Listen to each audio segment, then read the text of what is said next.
मुंहिंजे मक़ाले जो उन्वान आहे ए.जे. उत्तम जी शख़्सियत। सिंधी ॿोली ऐं साहित्य सां बेइंतिहा प्यार कंदड़ ए.जे. उत्तम बहुगुणी शख़्सियत जो ज़मीन हो। वतन प्रस्त सिंधी ॿोली ऐं साहित्य खे ज़िंदह रखण जे हलचल जो चुस्त सिपाही, तरक़ी पसंद साहित्यकार, उम्दो संपादक ऐं मार्क्सवादी वीचारधारा में अक़ीदो रखंदड़। उत्तम जूं मुख्य ख़ासियतूं हुयूं महकम इरादो, संपूर्ण वचनबद्धता, असूलनि ते अडोल रहण, लगन ऐं जुनून। 16 डिसेंबर 1923 ते हैदराबाद सिंध में बाइबल सिंध वर्की परिवार में उत्तम जो जनम थियो। उत्तम जी सोच पंहिंजे परिवार जे सोच खां निराली हुई। हिन जी सोच वापारी कान हुई। हिन खे नंढपण खां ई पढ़ण लिखण जो शौक़ु हो। हिन स्कूली ॾींहंनि में ई के मज़मून कहाणियूं लिखियूं ऐं स्कूल जे शागिर्दनि जे यूनियन सां जुड़ियल रहियो।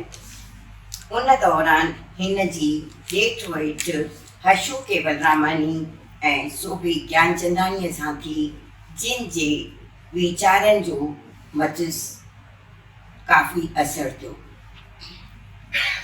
1942 में कॉलेज में दाख़िल थियो ऐं उन वक़्तु महात्मा गांधीअ क्विट इंडिया मूवमेंट जो ऐलान कयो।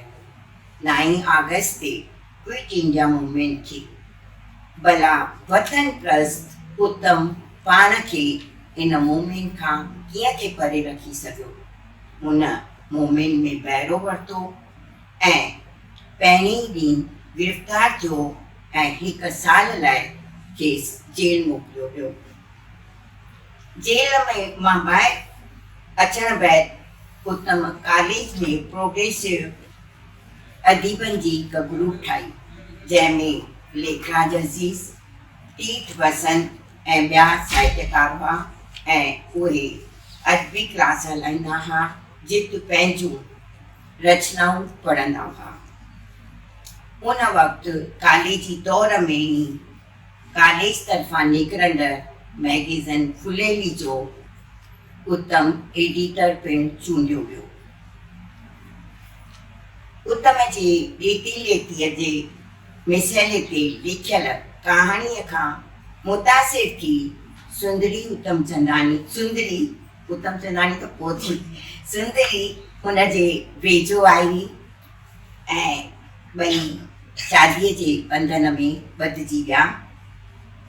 14 नवंबर 1947 में हुननि जी शादीअ जो बंधन में ॿधिया। उन वक़्त जो हिकु किस्सो।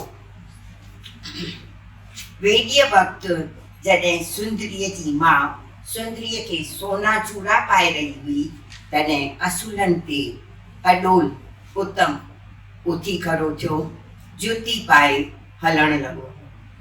सुंदरीअ झटि सोना चूड़ा लाहे छॾिया ऐं माउ खे ॾिना। सुंदरीअ जूं भेनर उत्तम खे मञाए वेॾीअ ते वठी आयूं। विरहाङे बैदि सिंध मां लॾे आयल घणा सिंधी अटे लटे ऐं अजे जे जदवजहद में रुधल रहिया, पर उन वक़्तु साहित्यकारनि खे हिक ई चिंता हुई, हिकु ई फ़िकुर हो, ॿोली ऐं साहित्य खे कीअं बचाइजे ऐं संदन जीअ में जोड़ी लॻल हुई सिंधी संस्कृतीअ खे ज़िंदा रखण जी। हिकु तहरक शुरू थी वियो ऐं हिकु कारवां जुड़ी वियो। उन कारवां जे पहिरीं कतार में 3 तरक़ी पसंद अदीब हुआ, गोबिंद माली, कीरत, उत्तम, जिन पंहिंजी सॼी ॼमार सिंधी ॿोली ऐं साहित्य लाइ अर्पण कई। उन टिमूर्तीअ लाइ पोपटी रानादानी लिखे थी, इन टिमुक्तीअ लाइ माली उत्तम कीरत टे हस्तियूं टिमूर्ति आहिनि जिन जी महिनत लगन करे अॼु तव्हीं सिंधी ॿोली ऐं सिंधी लिपीअ में सिंधी किताब या सिंधी अख़बार पढ़ी सघो था। टिनी जी महिनत लगन जा फ़ाइदा असीं सभु वठूं वेठा ऐं सिंधी सदायूं था।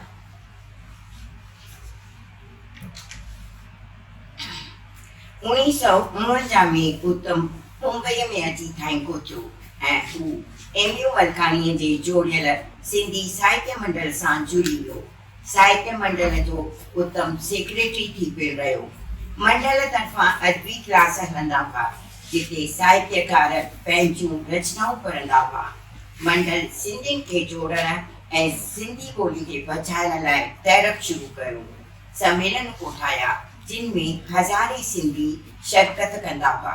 1959 में नागपुर जे सम्मेलन में अखिल भारत सिंधी ॿोली ऐं साहित्य सभा ठाही वई जंहिंजो पहिरियों प्रेसिडेंट हो एन.आर. मलकानी ऐं ए.जे. उत्तम पहिरियों सेक्रेटरी हो। उत्तम 5 साल सभा जो सेक्रेटरी थी रहियो 1959 खां 1964 ताईं।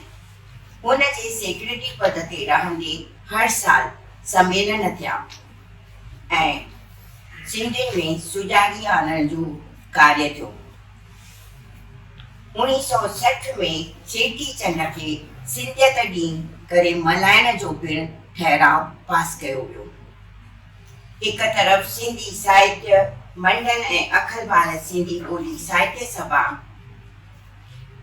सम्मेलन कोठाए रही हुई, मेल कोठाए रही हुई, तहरीक हलाए रही हुई। ॿिए तरफ़ नई दुनिया मैगज़ीन ज़रिए सिंधी साहित्य जे विकास जो कार्य पियो थियो।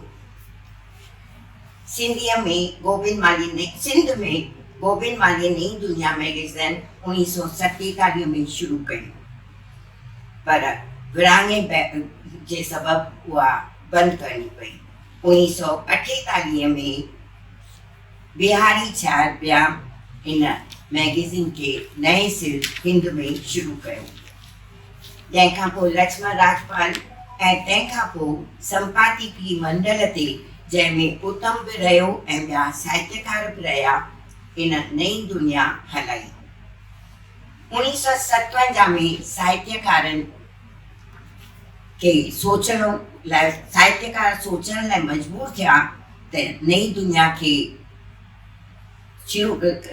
लगातार हलाइजे या बंदि कजे।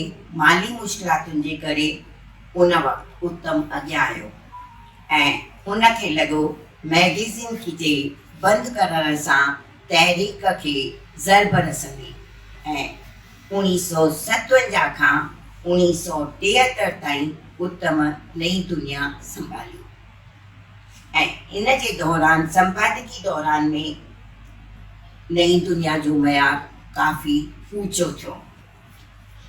हर लेखक ख़ासि करे नए उभरंदड़ लेखक जी इहा चाहना रही त नई दुनिया में संदसि रचना छपी वञे। नई दुनिया हिंद ऐं सिंध जे लेखकनि जे विच में पुल जोड़ण जो पिणु हिकु अहम कार्य कयो।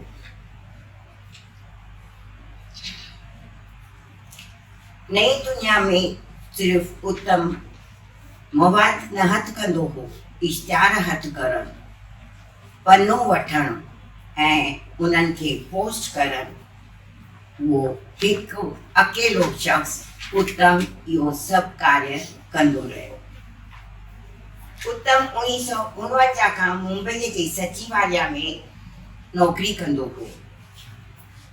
महाराष्ट्र ऐं गुजरात जे विरहाङे सबबु उत्तम जी बदिली अहमदाबाद कई वई। पंहिंजे कार्य सां वचनबद्ध उत्तम पंहिंजे कार्य सां निभाइण बहितर सम्झो ऐं नौकरीअ तां इस्तीफ़ा ॾिनी। उन वक़्तु हू सभा जो सेक्रेटरी हो ऐं नई दुनिया मैगज़ीन जो संपादक पिणु। उत्तम पंहिंजूं ख़िज़मतूं सिंधु धारा लाइब्रेरियूं ऐं रोज़ानी अख़बार सिंधु समाचार जो संपादक पिणु थी रहियो ऐं 2 सालनि बैदि जा पिणु बंदि थी वई माली मुश्किलातुनि जे करे। पर जुनूनी उत्तम 1976 में अकेले सिर वरी रोज़ानी अख़बार कढी सिंधु संसार जा पिणु 1 साल हली ऐं पोइ साॻियुनि मुश्किलातुनि यानी माली मुश्किलातुनि जे करे बंदि करणी पियसि। 1970 में उत्तम पंहिंजे कामरेड दोस्त हरू तोलाणीअ खे अलवर में सम्मेलन कोठाइण लाइ मञायो। ततीअ थधीअ काह नाहे वेल वेहण जी में विश्वास रखंदड़ उत्तम ॾियारीअ जे ॾींहुं जयपुर में सुंदर अगनानीअ जे घर वञी पहुतो ऐं सुंदर अगनानीअ जे घर पहुतो खेसि अलवर में सम्मेलन जी तयारियूं करण लाइ वठी वञण लाइ। सुंदर घणो ई सम्झायसि, अॼु ॾियारी आहे, मूंखे पंहिंजे परिवार सां ॾियारी पूॼन करणो आहे। पर सुंदर उत्तम हिक ते त अॼु कीअं बि अॼु राति ताईं अलवर पहुचणो आहे। आख़िर ॾियारी पूॼण बैदि सुंदर अगनानी वासुदेव सिंधु भारती उत्तम सां गॾु अध राति जो अलवर पहुता। अहिड़ो जनूनी हो उत्तम। सुंदर अगनानी इहो किसो ॿुधाईंदे लिखियो आहे, उत्तम जे कमु करण जे तरीक़े में न ॾींहुं थिए न राति, न ॾिण ॾिसिजे न वार, न ख़ुशी ॾिसिजे न गम, कम माना कम। अलवर सम्मेलन कामयाब रहियो।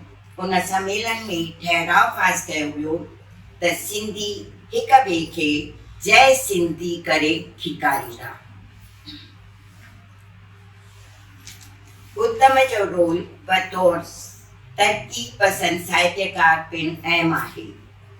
हिन जा 17 असूल का किताब शाया थियल आहिनि, जिन मां घणा तहक़ीक़ी ऐं तनक़ीदी आहिनि। हिन जे कहाणियुनि जा 2 किताब पिणु शाया थियल आहिनि। मार्क्सवाद वीचारधारा में अक़ीदो रखंदड़ उत्तम जा इन वीचारधारा सां वाबस्ता खोजनात्मक किताब आहिनि भारत रूस दोस्ती, महात्मा ऐं लेनिन, भारत जो दोस्त लेनिन। उत्तम खे भारत रूस दोस्तीअ किताब ते स्विट्ज़रलैंड अवार्ड पिणु अता कयो वियो ऐं भारत जो दोस्त लेनिन किताब ते स्विट्ज़रलैंड अवार्ड ऐं रशिया जो शहर बतौर इनाम हासिल थियो। जंहिं उत्तम जा 6 तर्जुमो कयल किताब पिणु शाया थियल आहिनि, जंहिंमें मैक्सिम गोर्कीअ जी कहाणियुनि जो हिकु मजमो पिणु आहे, 26 माण्हू ऐं हिकु छोकिरी। उत्तम हिकु सुठे नक़ाद तौर पिणु ॼातो वेंदो आहे। उत्तम हिकु सुठो पाठक पिणु हो। किताब पढ़ंदे पेन या पेंसिल सां सिटनि जे हेठां लीकूं पाईंदो हो, ॼण त पंहिंजे ज़हन में इहे सभु संभाले रखंदो हो। कहिड़ो किताब कहिड़े साहित्यकार जो कहिड़े साल में छपियो ऐं किताब में कहिड़ो मवाद आहे, इहो सभु खेसि बरज़बान यादि रहंदो हो ऐं खेसि सिंधी साहित्य जो इनसाइक्लोपीडिया करे पिणु सॾियो वेंदो आहे। उत्तम पंहिंजे जीवन साथियुनि सुंदरी उत्तमचंदानी खे साहित्य मंडल में सेमिनारनि ऐं सम्मेलननि में पाण सां वठी वेंदो हो। सुंदरीअ पिणु पंहिंजे लेख में उत्तम खे पंहिंजो रहबर करे मञियो आहे। मां इन राय जी आहियां त को बि शख़्स स्त्री या पुरुष पंहिंजे जीवन साथी या परिवार जे साथ ऐं सहकार सां ई पंहिंजे चूंडियल कम खे पूरी लगन सां करे सघे थो। कला प्रकाश इन बाबति हीअं लिखियो आहे, कुदरत टिनी जे जाति टिनी यानी माली तीरथ उत्तम। कुदरत टिनी जे जातीअ लाइ बेगर्स महिनत जी मोट ईअं ॾिनी जो खेनि जीवन संगड़ियूं अहिड़ियूं मिलियूं जिन सभु ज़िम्मेवारियूं खणी वरितियूं। उन करे लाहौती फ़क़ीर पंहिंजे मक़सद लाइ पंहिंजो पाण खे वारे सघिया। उत्तम पंहिंजी धीअरुनि आशा ऐं बीना जी दिलनि में सिद्धियत सां प्यार जो जज़्बो जगायो। इन जज़्बे जे करे ई आशा सिंधियत लाइ कार्य कंदी रहे थी। आशा पीउ जा जुनूनी पिणु आहे। किन साहित्यकारनि ऐं साथियुनि खे उत्तम सां शिकायत रही त हू कठोर ऐं शौक़ आहे। किन जो चवणु ईअं हो त हुननि कॾहिं उत्तम खे टैक ॾींदो ॾिठो ई कोन्हे। मां हिकु चवणु चाहींदसि कि उत्तम खे हिकु जज़्बाती दिलि पिणु हुई। मूं हिकु फोटो में गोबिंद माली ऐं उत्तम खे हिकु ॿिए जे पाकुर में टैक ॾींदो ॾिठो आहे।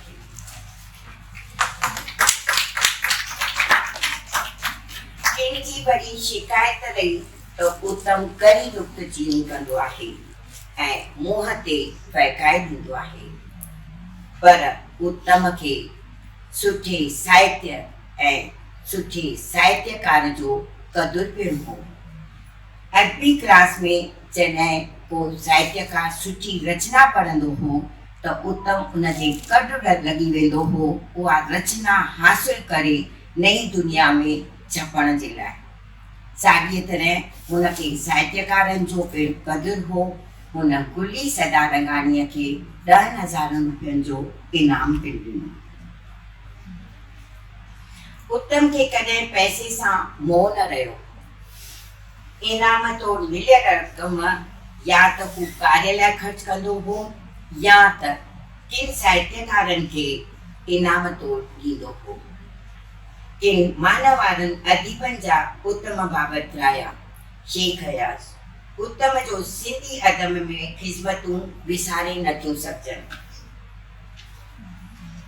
एमियो मलकाणी नई दुनिया बाक़ाइदे कढंदे उत्तम खे एतिरो वक़्तु मिले थो जो हू केतिरा सारा तहक़ीक़ी मज़मून पिणु लिखंदो अचे, सा आफ़रीन जोगी ॻाल्हि आहे। साहित्यिक खोजना हिन जे लिखियतुनि जी ख़सूसियत आहे। मोहन कल्पना सिंध देश, सिंधी ज़बान जो शेदाई, सिंधी तहरीक सां या उमिरि मङियल हिकु कहाणी नवेस, तरक़ी पसंद नज़रिए जो लाज़वाल हिफ़्ज़ी नक़ाद आहे। कीरत बामानी विरहाङे खां पोइ जी सिंधी ॿोली साहित्य ऐं संस्कृतीअ जे बक़ाउ लाइ हलचल में संदसि रोल तारीख़ी अहमियत रखे थो। मोती प्रकाश श्री उत्तम पंहिंजे मैगज़ीन नई दुनिया जे मार्फत तरक़ी पसंद धारा जी साहित्य खे ओच ॾिनी ॾियण जो तारीख़ी कारनामो कयो। हरी दिल की उत्तम पंहिंजे असूलनि ऐं आदर्शनि तां कॾहिं न थिको। उत्तम जो सिंधी ॿोली ऐं साहित्य लाइ कयल ख़िज़मतूं हमेशह यादि कयूं वेंदियूं ऐं सिंधी ॿोली ऐं साहित्य जे इतिहास में अहम जॻह मिलायूं।